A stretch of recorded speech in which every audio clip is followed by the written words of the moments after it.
It's me, Renee. I'm back. And yeah, this is a tag that I was tagged in by Alice Eli. Thank you. That was nice of you to do that. And first I thought, oh, looks like a very fun tag. I'm gonna do it. And then because I feel like, have I done it? Because I do a lot of tags. I YouTube myself. And yeah. So I saw that actually have done it last year. But as always. But this is a tag that you can do again. I suppose in a way you can do all tags again. But like this tag is kind of very it's kind of easy tag to do again because the point is to talk about different books that you read, like the different genres that you read or subgenres. And if you read a lot of different books, well, then you can do it again and again with different genres and subgenres. So yeah, here I am doing it with different subgenres. I'll also link the first video down below because maybe you want to see that. I just rewatched it myself and yeah, it was kind of a nice video. A bit long one, 40 minutes, but a fun one. Yeah. So yeah, as you can see from the title, this is the omnivore book tag. It was created by a book Olive over at a book Olive. Well, Olive over at book Olive. She's not called a book Olive. She's called Olive. I'm assuming. I suppose maybe she's called Anna in her in her passport, but on YouTube she's Olive. And yeah, she's one of the people behind nonfiction. No, sorry, the history readathon. There's a readathon in when is that again? God, this annoys me. But yeah, there's a history readathon in the fall, October, or I think it's September often. Anyway, yeah, that she's one of the hosts behind, and she reads a lot of nonfiction, but reads a lot of stuff as well. And yeah, so we created this fun tag to kind of highlight the different things you read. It's not really, it's not the most complicated tags. You're supposed to find 4 genres or subgenres. Last time I did subgenres. This time I'm going to do genres. And then talk about your favorites, the current read, and the book you plan to read next from that subgenre or genre. So yeah, it's not anything more difficult than that really. So yeah, let's start. Also yeah, I decided to do this again, as you see. But like when I'm planning the books, I kind of thought, okay, because first of all, okay, what genres I'm gonna do, and I thought like, okay, this, and this, that's good options. And then I started planning the books, and I'm like, So technically, I've cheated a bit because some of these genres I don't have a current read for, but I have a book that I plan, like I've meant to pick up, but I haven't, so it's like kind of mentally I couldn't read. Oh, it's a book that I picked up and then put down. So yeah, you'll notice. Like I'll mention it when I get to it. Okay, and let's go. First, we have high fantasy, which is kind of interesting. At least, okay, yeah. As usual, I talk. I mean, it's fun to talk. I mean, if you're not on BookTube, you hear people talk. You shouldn't really be on BookTube or YouTube. Anyway, um, yeah. So I like fantasy, but like for most part, I prefer urban fantasy in my books than high fantasy. I like high fantasy movies, though I also really like urban fantasy in movies as well. So like I don't know, and I'm blanking out. Yeah, for example, Pirates of the Caribbean, that's fantasy, but I wouldn't. It's not high fantasy because it's historical time with fantasy elements. So yeah, but I do pick up high fantasy now and then. So I do have some of those that I really enjoy. And else, also in a way, I would say like a few of the ones, like the few that I really enjoy are actually among my favorite reads like ever. But like picking a favorite of high fantasy, it's kind of difficult. I ended up picking The Girl of Fire and Thorns by Ray Carson. This is the first in a trilogy. It is high fantasy, but it's very clear that it's based on Latin America. It has very Catholic aspects to it. There's some Spanish aspect to it, and you kind of have the Latin American landscape. Though it's not set in our world, but I mean you see the inspiration very clearly. So that's quite fun, really, that you have high fantasy that's not set in King Arthur's court, because that's kind of like the standard has also often been like middle. Uh, that's it's often been Viking Age or like Europe and England. That's it's based, but it's someplace else and another time period. And yeah, that's quite nice. And also the protagonist in this one, I haven't read it quite a while. Elisa, she starts as being fat. I suppose it kind of depends on like how you define fat, how you define her. But yeah, it's kind of mentioned that she's like she's bigger, like her clothes doesn't really fit because people like press her into small clothes and she's quite big. So yeah, that's also quite fun to have a protagonist in fantasy that's not thin and just kind of ready to kick some ass, but from the get go, it's kind of like I mean, she has quite a she has quite a journey, or yeah, character journey through the books, both for this books but also for the whole trilogy. And yeah, I really love this book and this series. Highly recommend it. Sorry. And the next prompt is the book that you're currently reading. So I suppose, yeah, I'm gonna go with this one. A Touch of Gold. I think I might have it as current reading on Story Graph. I had planned to read it last year. I picked it up and I read like a few sentences. And like, okay, so it's a book that really anticipates because it's King Midas retelling, and that just sounds so cool. But like the first page is just kind of a violent scene. I'm like, I don't like violence. So I haven't really dared to go any further than that really. I do think it's on my audiobook app, so I might pick up an audiobook. But also, like, it's not just the fact that it starts violent, it's also kind of, I haven't really been that much in a high fantasy mood this last year or so. So, yeah, it like, even though there's been high fantasy books that came out and I thought, like, oh, you look cool, I haven't really been in the mood to read them, so I haven't really picked them up. So, yeah, this is my current read ish. And then my next read is my next read. Like I'm not sure when I'll get to it, but like yeah, I want to get to it. Is the Jasmine Throne by Tassa Shuri. So this has gotten lots of good critique. It's based in Asia, but it's like a high fantasy Asia. And I think there's kind of like heist things and stuff going on. There's LGBTQ plus representation, and yeah, I've just heard lots of good things about this one.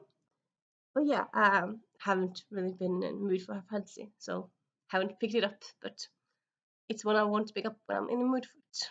Definitely will do that. All right, and then let's go to essays. I really like books with essay collections, be it about like a theme, like by essay collections by different people or by one person or what have you. And I really love them. Kind of feel like yeah, I think I really love them. A lot of them I have read like on audiobook, and some of them I got from the library, so I don't own them. But among the ones I own, or actually like for like favorite. But yeah, my favorite is Talking as Fast as I Can by Lauren Graham. It's kind of like in a way it's a biography because it talks about her life, but it's also an essay form. So it's kind of like that time that she tried to go vegan for Ellen, and that time that she did this, and like being female in Hollywood and being single in Hollywood, and like it's kind of like different things, but it's also like focusing on her. And yeah, I really enjoy it. Also, side note, not side note, bonus note. Let's say that bonus note. She actually is coming out with a new essay collection in November, which, yeah, I can't wait to read. Definitely anticipated read for me for this November. Yeah, might be a non-fiction November read. But yeah, so this is definitely a favorite, and I would say I would recommend it if you're a Lauren Graham fan, if you just want to read something light and funny, because you don't really have to be a fan of I would say to read it. And yeah, and then the one I was reading is Feminists Don't Wear Pink and Other Lies. This is a collection of essays by all these people. So yeah, quite a lot of people. I started just yesterday. So yeah, this is quite. I mean, yeah, my current read. I started it yesterday. I've read two or three so far because a lot of these essays are kind of like one or two, maybe 3 pages, and yeah, so they're not really like long essays. They're like shorter essays. I suppose you kind of have to, like, if you're gonna include all these people, you can't have them all write 10-page stuff. That would defeat the purpose, because then you would have like a huge book, and then I suppose you could do that, but yeah. And also often essays kind of are shorter, but yeah, anyway. And yeah, so this is feminist essay collection. It's all about the different journeys in feminism, like when you start to discover that you're a feminist, when you're doing protests, when you're angry, like all these different stages and parts of being feminist. And yeah, quite. I had it on my TBR for quite a while, and now I decided, like, you know what, I'm gonna pick it up. And so far, I'm enjoying it. I would say maybe kind of, maybe feels a bit like it's kind of geared towards like teens, because it feels like you don't have to, like, I don't know the way it's written. It's kind, yeah, it kind of feels like it's geared towards teens, which is not a bad thing. But I'm not a teen anymore. But yeah, I mean, I do like it, so I'm gonna. Of course, I'm not gonna DNF it. So yeah.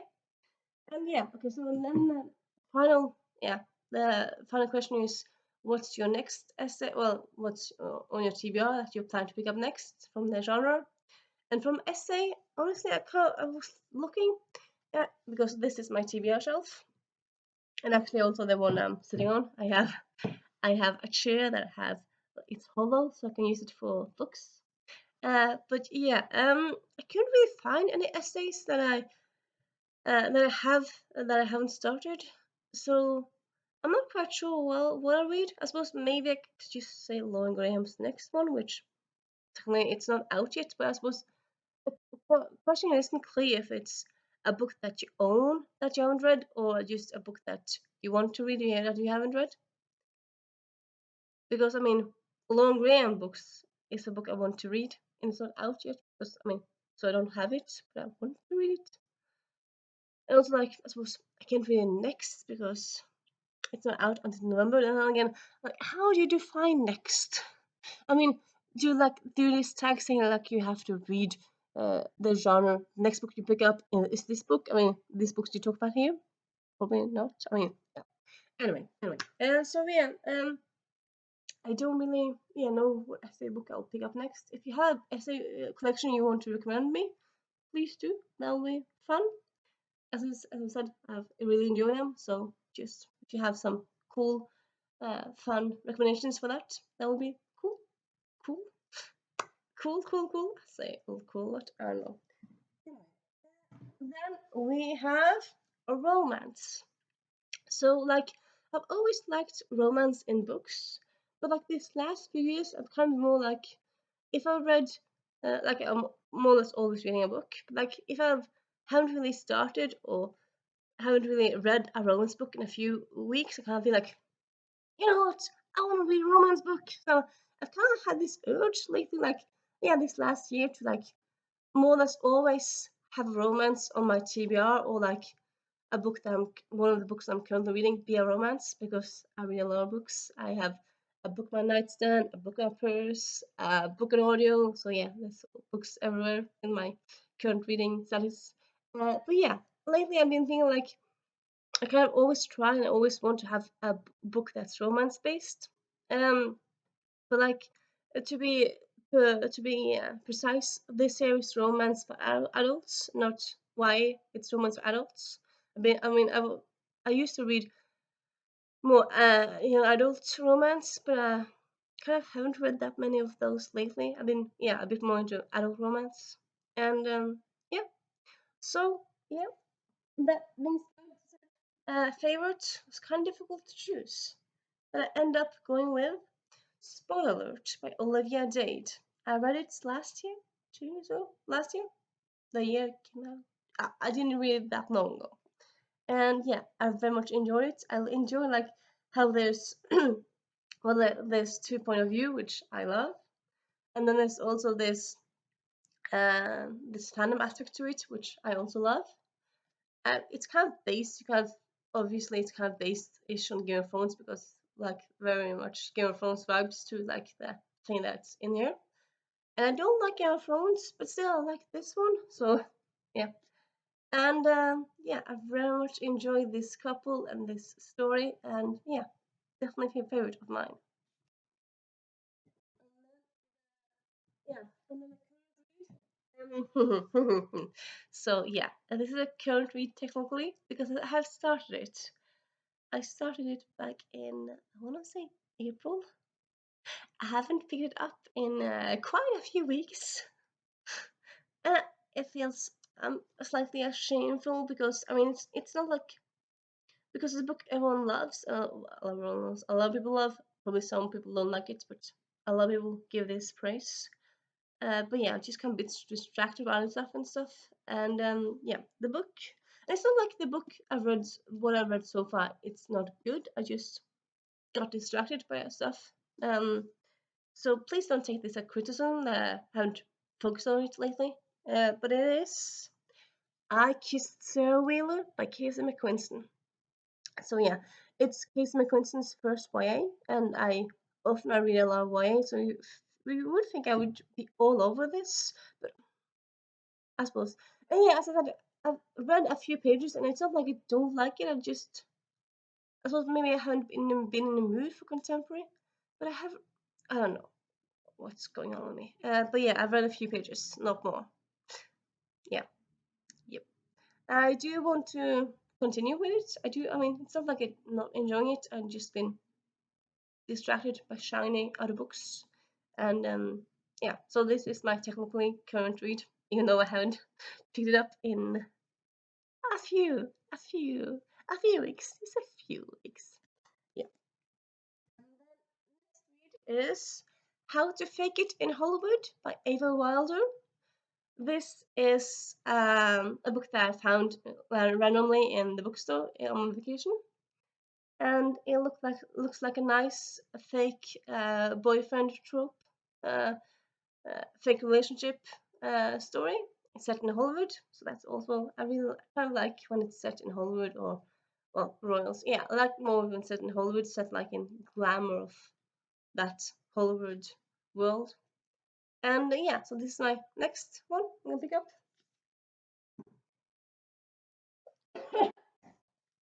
Sorry. And then up next we have something I'm simply called Agatha Christie-ish. Because when people like ask me, Renee, what do you like to read? I say most things except crime, which yeah, I don't really like read a lot of crime. And like in Norway, a lot of people love to read crime. A lot of people don't read stuff except crime books. Like crime is like huge in Norway. Actually, I think also I suppose it's kind of thing ever because Sherlock Holmes is very famous. Agatha Christie is very famous. I mean, I think like among like the biggest selling authors in the world, it is kind of crime authors. Stephen King, he writes crime. But yeah, but like for me, like I like crime if there's like Agatha Christie-ish to it. Like you might ask, well, how do you define Agatha Christie-ish? Well, I define it by like for example locked room mysteries where there's a locked door and it couldn't have happened, or if there's like yeah, if it's set in high society or if it's like set in olden days, but like where it's like a mystery, but it's not like it's not a gore. It's not like someone killed and then they chopped up a body. I don't really like that stuff. I like it's more a mystery to it. Like yeah, mystery to it. Really, mystery. But yeah. So yeah, as for my favorites, I was kind of having a bit of a difficult time, but I ended up going with The Man Who Died Twice by Richard Osman. This is the Norwegian version of it. And yeah, I love this series so much. It's so fun. And yeah, definitely say Agatha Christie because it's set with the protagonists are amateur sleuths, so they're not policemen, which neither of Agatha Christie's characters are. I mean, Poirot, he used to be a policeman, but it's not anymore. And then Miss Marple, never been a police. Tommy Tuppence, never been polices. And yeah.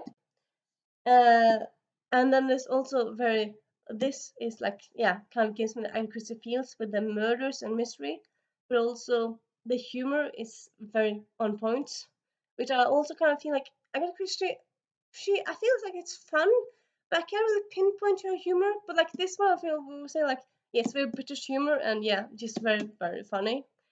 And yeah, this series highly recommend and highly love it. And then current read is another technically current read. I picked it up back in I want to say April again. I picked it up around Easter, so yeah, I think it was around April.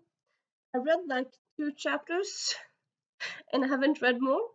And it's not like I didn't enjoy it. I just yeah was distracted by stuff. And it is Strong Poison by Dorothy L. Sayers. It is a Lord Peter Wimsey story, which this Dorothy L. Sayers is kind of the contemporary of Agatha Christie. She wrote stuff in the 1920s, 1930s, 1910s.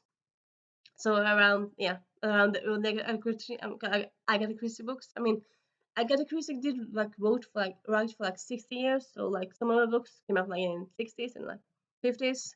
But yeah, this is from the early Agatha Christie era in a way.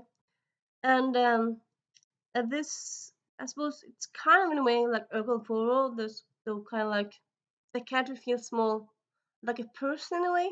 Like Poirot sometimes feel like he's like very much in background, but like this Peter Wimsey is kind of like more, yeah, he has more personality. I would say. That sounds weird, but yeah, I would say so. And yeah, I do enjoy it. I just was distracted by shiny reads, other reads. So yeah.